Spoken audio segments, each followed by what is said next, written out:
Mirasee. Hi, it's Sharon Richmond, the host of this show, and I'm here today to share a different kind of episode with you. You listen to Lead is Human because you want to be inspired by other leaders. That's why I thought you might be interested in a podcast that recently joined the Mirasee FM podcast network. It's called Teacher Tom's Podcast, Taking Play Seriously, and it's hosted by Tom Hobson. This podcast delves into unconventional but commonsensical educational approaches that aim to raise children who use all the brilliance that they're born with, which surely will make them better leaders later in life. I chose this particular episode because it's hard to argue with its guest, Maggie Dent, a prominent figure in Australia's parenting landscape. I think you'll enjoy how she empowers parents, teachers, and children as she demonstrates a path for strengthening families and communities and raising the young leaders of tomorrow. If you like what you hear, make sure to find Teacher Tom's podcast in your favorite podcast player and subscribe to it.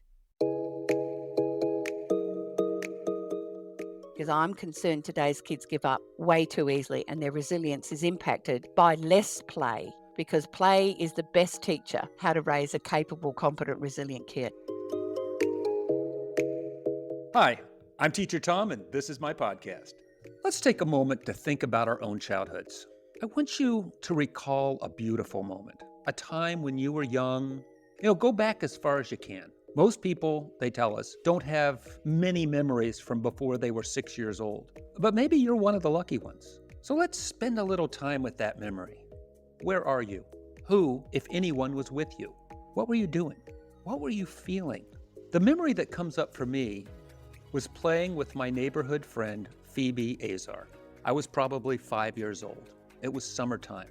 Neither of us were wearing shoes. We would meet up every morning after breakfast in John Sane's front yard because it was halfway between our houses. The adults were all indoors, busy, so it was just us kids outside. Sometimes other kids would join us. Her brother John, my brother Sam, the Beal kids, the Weibel kids, the Cozart kids. Indoors belonged to the adults. When we were inside, they were always telling us what to do, but outside, that was the place where we felt free. Now, I've done this exercise dozens of times with groups of adults, then asked them to share their beautiful moments. Most of the time, those beautiful moments came while playing outdoors. Maybe yours is that way. Usually, like in my memory, the adults were somewhere else. We were unsupervised, or at least not directly supervised. Today, we're talking to the Queen of Common Sense, Australia's own Maggie Dent, author of 9, soon-to-be 10, books on parenting, childhood, and play. Maggie spent 2 decades as a classroom teacher before moving into counseling and then becoming the wildly popular parent educator she is today. Maggie is regularly featured on parenting blogs, podcasts, and is a regular contributor to Australian national TV programs, not to mention serving as host of the ABC podcast, Parental as Anything. And today she's joining us. Hi, Maggie. Thanks for joining me on the podcast. Oh, so good to be back. I've missed you. I think it's been about a year or so since we've chatted. Yeah, and you're overdue for a visit back to Australia. Come on. Tell me about it. I really would love to get back down under. For those of you who don't know, Maggie is in Australia. I think you're in Sydney right now. Just south of Sydney, yep. You are often considered to be the queen of common sense. You're somebody who has been doing this for a long time, and you've helped so many people over the years. Let's talk about preschoolers, and let's talk about play. This podcast subtitle is Taking Play Seriously. And so I guess I'm just going to start off with the general question. Why is play for young children so important, especially now? Oh, golly. I think the fundamental needs of children, particularly in the early years, has never changed, Tom. Like, they need exactly the same things. But what's happened is the world around our children has changed. And there's a few things that are making the whole experience of play very different. The first one is that we have more parents working today to survive. Even before you have a child, quite often you've got to have your child on a waiting list for an early childhood centre, because otherwise you're not going to get them in one. So that's the first thing. We've got much busier parents and their lifestyle is much busier. So one other thing they do is there's this perception that parenting and raising kids is a bit of a competition. Mm-hmm. So I want to have the best kid, right? Therefore, I'm going to sign them up to every extracurricular activity that possibly can happen on earth. And then what we're doing is, they often say it's about play, but in actual fact, it's a grown up directing the play. And then on top of that, we've got the screen world. What happens is, when TV was around in the earlier stages of, raising kids, there was only a couple of kids programs. Mm-hmm. And so the kid would watch that, and then there's grown up stuff. So you didn't watch it. Whereas now you can stream continuous programs 24 hours a day. Now, I still am a big fan of using the TV, not a handheld device. And then you get the handheld device, which of course is displacing all sorts of things that are about childhood development. So that's a biggie on top of it again. And then for some crazy reason, and I am going to kind of point my finger at you Americans, you all got very worried about children getting hurt and getting sued. So you scared the bejesus out of kids all around the Western world, including in Australia. So everyone got terrified that, if we take away the dangerous stuff, then kids are going to be safer and everyone's going to be healthier, which of course ends up to being the absolute opposite. Mm. And I think that fear linked to the competition means that the child that falls out of the monkey bars and breaks an arm shows you're a lousy parent, or the grazed knee, or the don't let them climb too high.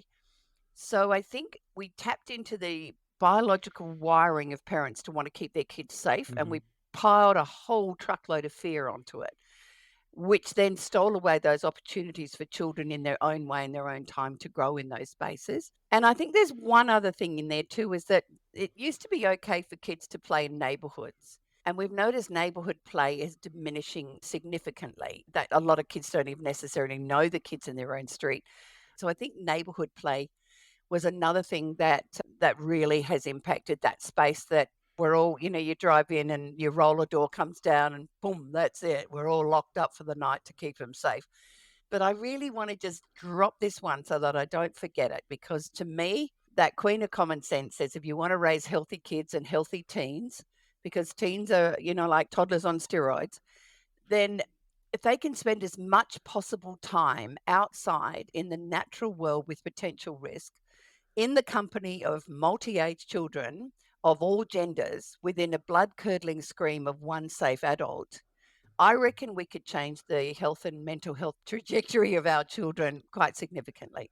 I can't disagree with anything you said. And it makes me wonder, though. It makes me think, okay, so play. What is play? What is that? You said what play isn't, right? You talked about if it's adult directed, and you talked about how the screens often displace the benefits of play.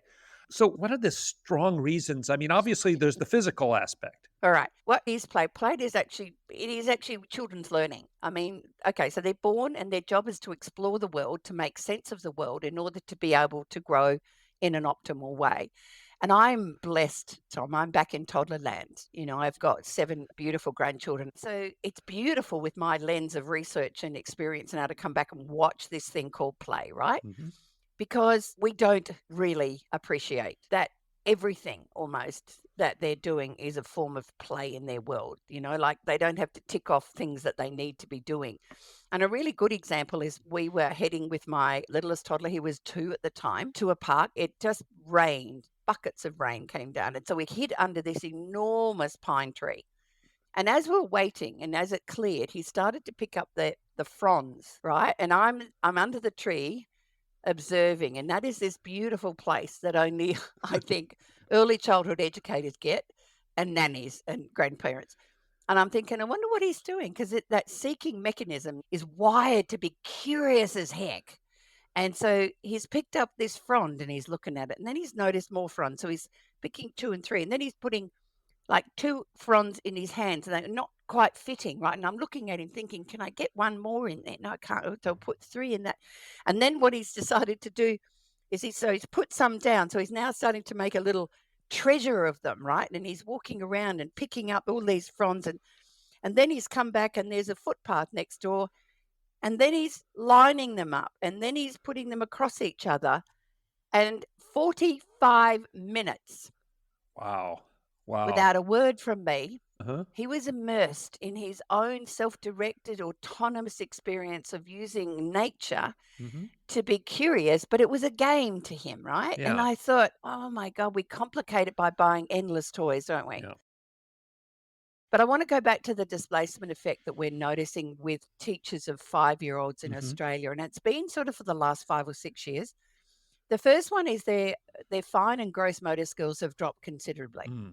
So you can't get that if you're on a couch with an iPad on your lap, right? Right. The second one is there's a drop in oral vocab. Mm. And we're not talking to our kids as much. We're not marinating in the same languages. And so often, busy parents will hand over an iPad with a fabulous song on it that's sung by some gorgeous person who sings songs for kids, but it's not coming out of their mouth. Mm-hmm. And I worry that we also hand phones to little ones in shopping centres to keep them quiet and make them behave. Whereas in the olden days, we'd be going, now, where is the bread? Is it this aisle or is it that aisle? Mm-hmm. And which one do we have? And which yogurt? So all of that sort of thing, they're having less words. But there's one other challenge that I noticed in some research I read the other day, and that is less words means that you have less ability to be able to interact socially when you turn up in your early childhood settings in your classrooms. Interesting. You actually need words to communicate your needs and wants. So that can lead to frustration, which leads to the third thing, which is poorer self-regulation. Mm. Today's kids collapse around all sorts of things. And then the last one was inability to initiate and sustain play. Basically, they just can't get a game going, don't know how to do it. Uh-huh. And when you put those four things together, all of them end up as a deficit. As you know, we agree on this. But there's some people who can sit there and say, well, but why don't we just do a physical education class to get them physically fit? Why don't we just get a speech therapist in and we work on the vocabulary with them? Why don't we get a psychologist in to help them practice self-regulation skills? And, why don't we have a bunch of extra classes on socialization and that kind of stuff? I mean, why is play better? Well, it's cheaper. Let's be honest, because that means you're only catering to the privileged Okay. who can afford it. Mm-hmm. Okay. And that bothers me as well, because Right. it just creates a bigger divide between that. And one of the beautiful things is that children, when they're all playing in, those environments that are free, they actually don't notice skin color. They don't notice disability. They're the most inclusive little wonderful beings on earth, aren't they? So I think all of that happens naturally in that space, because there's so many forms of play, right? Right. I think parents have got a limited lens that it needs to be that I'm playing with them or they're playing with another child. But sometimes, solo play is equally as brilliant, isn't Mm-hmm. it? Yeah. One of the key things I wanted to bring up for you is because I wrote the book Girlhood, where I was exploring girls, because I'm really good with boys because I had 4 of them. But I couldn't believe how early my granddaughters were using imaginative and pretend play. I could not, but like they're only just verbal and they're creating these great big scenarios. Absolutely fascinated me how long those games were going, but also how they wove what was happening around stuff into those play and how they make sense of the world through that lens. I mean, I'd read the research before. So here's one example. I'm looking after my 5-year-old granddaughter during COVID. Mum and dad are both working from home. And she says, we're going to play doctor's nanny. And I said, okay, sure. Anyway, so she's got the foyer of my house with a door, and she's opened the door and in a big stern voice called out, Maggie Dent, you're next. Anyway, so I've gone and sat down and she checked. She said, have you got a snotty nose? Have you got a temperature? Have you got a cough? So she checked I didn't have Mhm. COVID, Yeah. which is exactly what a doctor would have done. And then he asked me what was wrong. And I said, my knee's a bit sore. So she checked my knee and she said, no, you need a Band-Aid. And so she went and got an Elsa Band-Aid and put it on my knee. Now, in Australia, we have a healthcare card, a green one. So she wanted my green card. And then she wanted my tap card. She didn't even bulk bill me. She's charging me, right? Uh-huh. Anyway, later on the afternoon, Maggie Dent, you're next. I thought, oh, God, another appointment. Gee whiz. So she checked again, did I have COVID? Uh-huh. And I sat down and she said, how's your knee? And I said, it hasn't got any better. Now, wait for this. She says, well, probably should go and see another doctor. 5 years of age, right? Second opinion. Kind of like we have to be back in the child space for it to be authentic play in that moment. Yeah. And I, watched so much excitement. And apparently I'm really annoying for my son Mm. because when I do take their little ones to the park, they assume I'm taking them to play on these structures Uh-huh. that are created, right? But then I've got them over the edge and we're looking for, nuts off trees and seeds and leaves and interesting bugs. Uh-huh. And I heard two of my boys complaining one day, oh, God, mum's a pain, isn't she? Look, because once mum's taken them, you've got to bring all these treasures home. God, I've got this box full of absolute rubbish. Uh-huh. And I love that you don't have to have a bought toy. And Right. often too many toys actually diminishes your child's capacity for being a creative thinker and a problem solver later. You've mentioned the things we're making specifically for toys or maybe getting in the way. Why do you suppose that is? Why is that the manufactured toys aren't nearly as educational or delightful as the found objects and the loose parts? There's no question that the whole pressure of consumerism is another factor, isn't it? I think the perception is we want to make our children happy, so let's buy toys and toys Mhm. will make them happy. But there's this thing in that seeking mechanism I mentioned before is that you've played with a toy, it only works one way. Right. Well, it's not going to engage them. That's why loose parts is just such an unbelievably powerful thing for kids because every time they turn up, they can be that creative. What do I do this time? Mhm. And when you have fixed structures, then you can't do that. How their little brains are working is what if? Uh-huh. What if that went with that? What if we did that? And one of the challenges early when we started the nature play movement in Western Australia was that they were building these beautiful playgrounds, lots of wood and giant rocks and, big things. But when I was watching them, they were still all fixed. Like the kids Hmm. couldn't move the rocks or the logs. And, I was actually saying to them that it's really important that children can move the environment because each time they're doing that, the brain is expanding its capacity to go, oh, gee, that'll go with that. And I think we underestimate that there is enormous natural intelligence just waiting to be excited in that space. And, I think that they kind of are intuitively in tune with their body Uh-huh. until we muck that up. Mm. Right? Yeah. And that's Yeah. the whole thing. I don't want my child to get hurt. So I'm going to make them overly safe. So then you factor all that gender stuff over the top that girls aren't as brave, Mhm. boys are tougher. Yeah. Rubbish. Rubbish, right? In actual fact, I wonder how many girls have been held back Yeah. because there's that thing that says, oh no, you will get hurt. Right. And one of the gifts of allowing them to go as high as they want to go is that most of the time they'll listen to their early warning system. They'll take themselves to the edge of their own fear most of the time. And Mhm. every now and then they will go past it, and there's a possibility they will get a grazed knee or they will hurt themselves. That gift of a natural consequence Mhm. for the feisty, strong kids is exactly how Mother Nature intended them to recognize I do need to keep an eye out when I go right out there. Do you know Mhm. what I mean? Yeah. Rather than a parent saying, that's too far, you need to come down. So I Right. think the natural consequence is a fabulous gift, not a sign they're a lousy kid, you're a lousy parent. It's exactly what they need Right. because kids can actually learn to navigate through their play, how to Mhm. take themselves to the edge of their own bravery. And it is so exciting for them. It gives them the biggest dopamine hit you can imagine. And have you seen a child who's conquered a monkey bar? Have you seen Right. the child who's conquered the, riding a bike without training was conquered that climbing wall? Mhm. That peak moment of success does not need a parent coaching them in terms of, you can do it. I know you can do it. Right.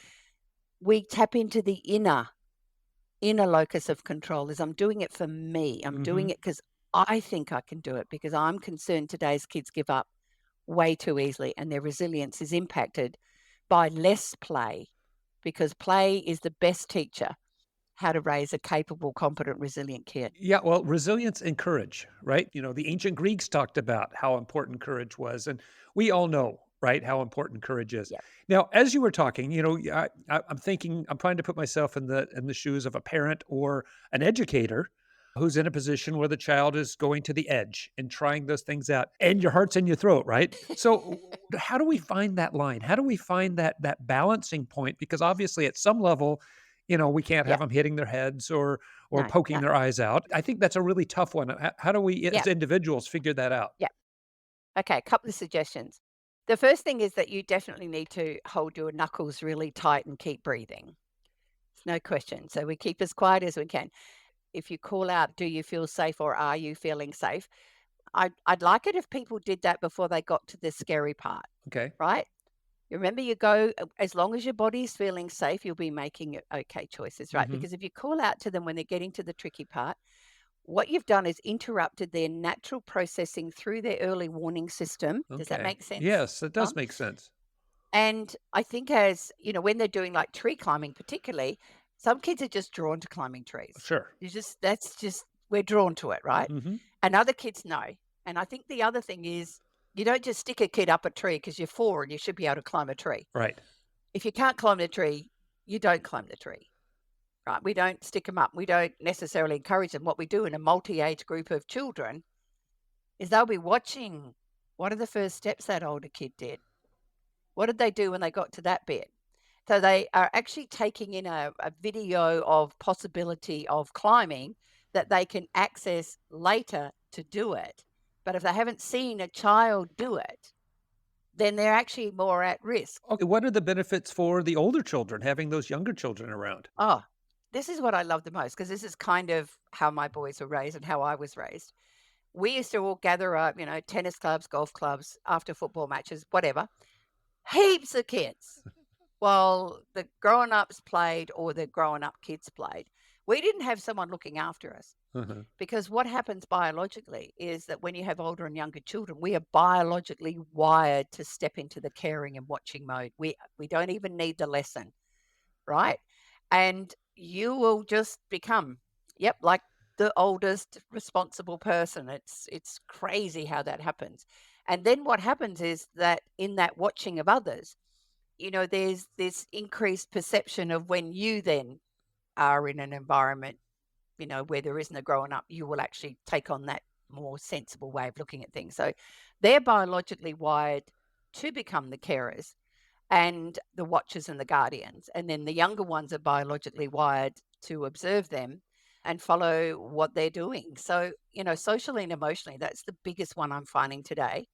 Interesting, Maggie. I just read something, and this was actually from a cognitive psychologist. He wasn't talking about necessarily children at Yep. all. He was talking about experience.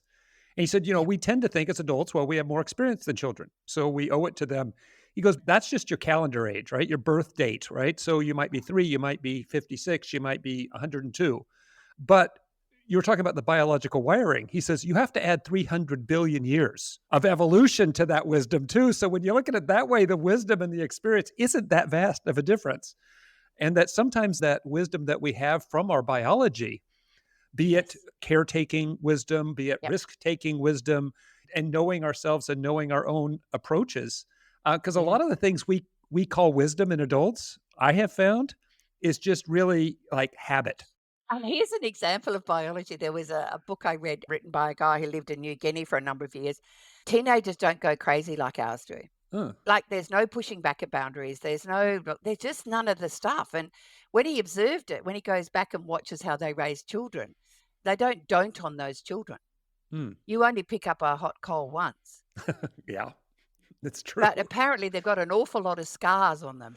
And I know that early childhood educators tell me quite often that, we need to celebrate the ouchies and the owies. Yeah. In this journey forward, there are uncomfortable moments. Mm-hmm. We have emotionally uncomfortable ones and physically uncomfortable ones. And I find that the kids who've never experienced those, particularly through the lens of play, Right. I'm worried for their resilience. We do know that the endless testing that we've done, across your country and our country, where we start testing our little ones and we're pushing formalized learning down more and more, they're playing less and less. Yeah. And we've shortened lunch times, we've shortened play times. Yeah. I mean, hello, I'm a high school teacher. We actually need dopamine to be able to learn. And if you create dopamine when you're playing and engaging with others in a fun way, or you're moving your body in a way that makes it go, woo, woo, it's great to be Right. alive. We've got these passive kids that are not as active. And I've written a big article about why we need to celebrate more movement for kids. Mm-hmm. Because it's not just their physical body.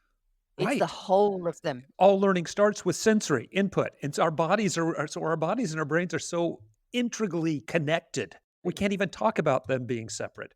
Now, I want to just make sure before we finish here, you've talked earlier about getting out of nature and playing in nature. Why is nature the best playground?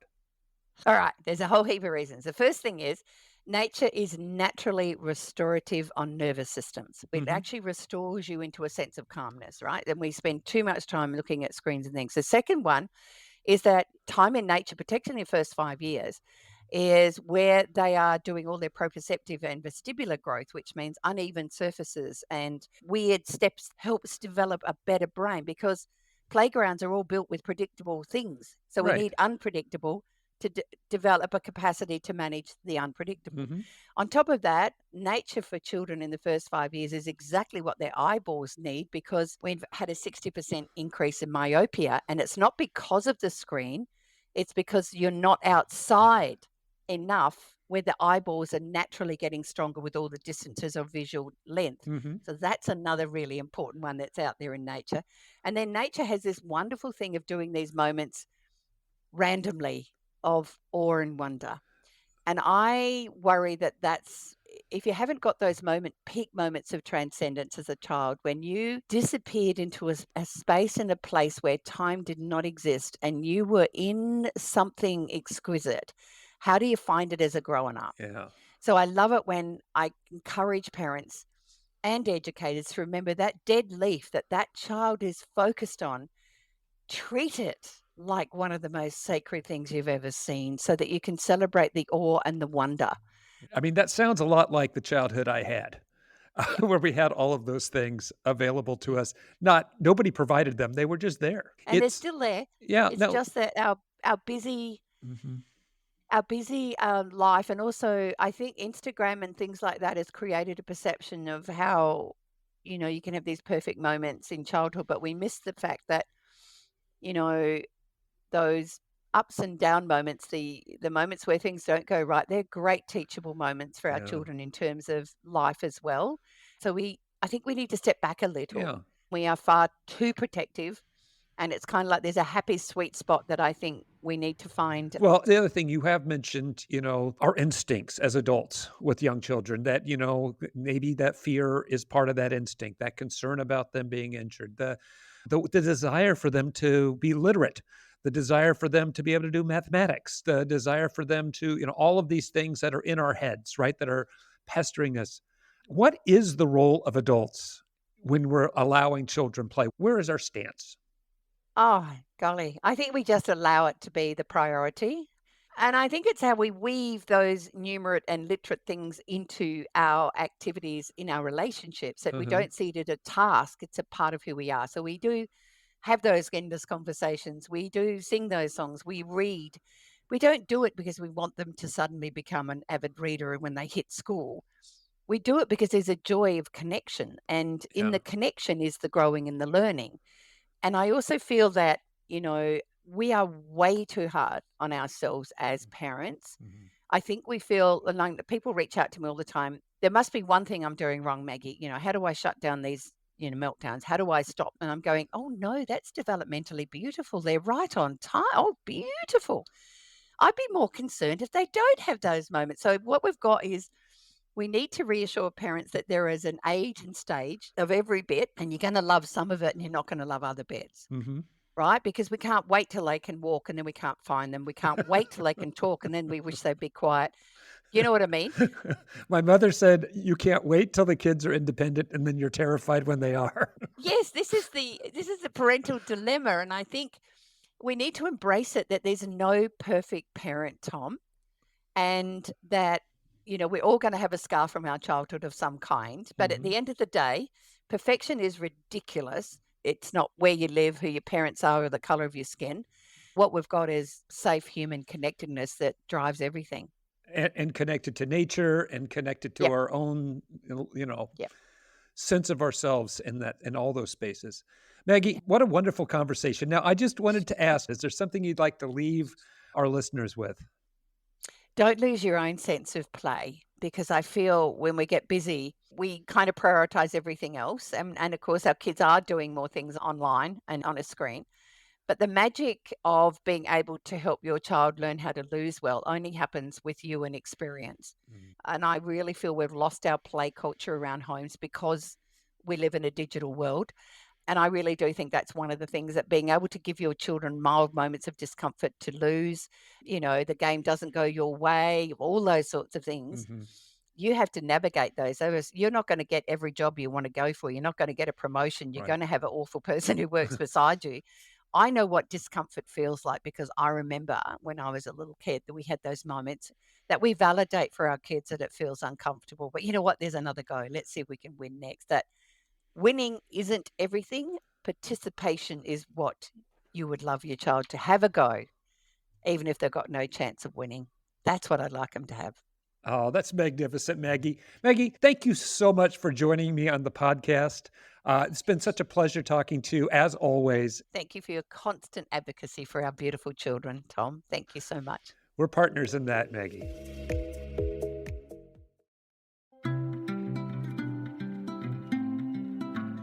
Another common characteristic of an authentic childhood was the sense that we had all the time in the world, like the story Maggie told of hanging out under a pine tree to escape a rainstorm with her grandchild. People rarely mention toys, but again, as Maggie talks about, they often talk about playing in nature with sticks and rocks and hills and water. Usually, these beautiful moments involve other children of all ages. And finally, a huge percentage of our beautiful moments involve us doing things that our parents would probably have forbidden. Risk, as Maggie and I discussed.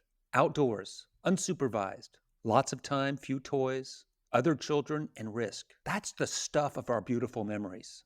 Being a parent today is much more difficult, I think, than it was when Maggie and I were kids. In her book, The Gardener and the Carpenter, psychology professor and researcher Alison Gopnik discusses an academic literature search she performed a while back using the keyword parenting.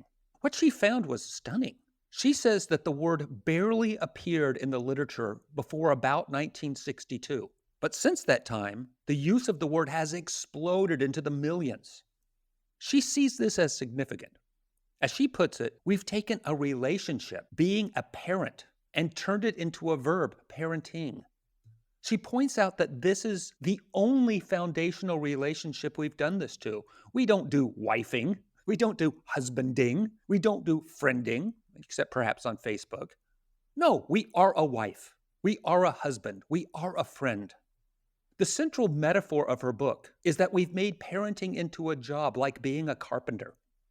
And as carpenters, we will now be judged by the quality of our work. Oh, this table you built is too wobbly. It's not level. It's made from the wrong kind of wood. Except now, we're being judged by the quality of our parenting, which fundamentally changes the relationship we have with our children. Now we can't just let them play outside, unsupervised, with lots of time, few toys, and other children. Now we have to manufacture them, or else. Gopnik agrees with Maggie that play is central to early learning. It's foundational. She urges us to try to ignore the cultural push to make us carpenters and instead consider our role more along the lines of gardeners. We might plant and water the seed. We protect it. We make sure it gets enough sun and other nutrients. But beyond that, it's the seed's job to do the growing, to become what it was meant to be. This is how most children throughout most of human history have grown up. It's how evolution designed us to learn and thrive. This is what Maggie is talking about when she talks about stepping back and allowing our children to engage the world through their own curiosity. That's it for this episode of Teacher Tom's podcast.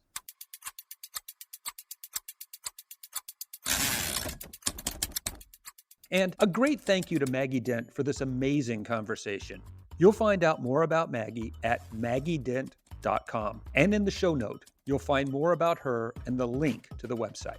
I'm Tom Hobson, and you've listened to Teacher Tom's podcast, Taking Play Seriously. You can find out more about me at teachertomsworld.com. That's teachertomsworld.com. Teacher Tom's podcast is a part of the Mirasee FM podcast network, which also includes such shows as Course Lab and Just Between Coaches. Stay tuned for more fun episodes by following us on the Mirasee FM YouTube channel or your preferred podcast player. If you found today's insights valuable, take a moment to leave us a starred review. It'll help us reach more people like you. Thanks for playing with me, and I'll catch you in the next episode.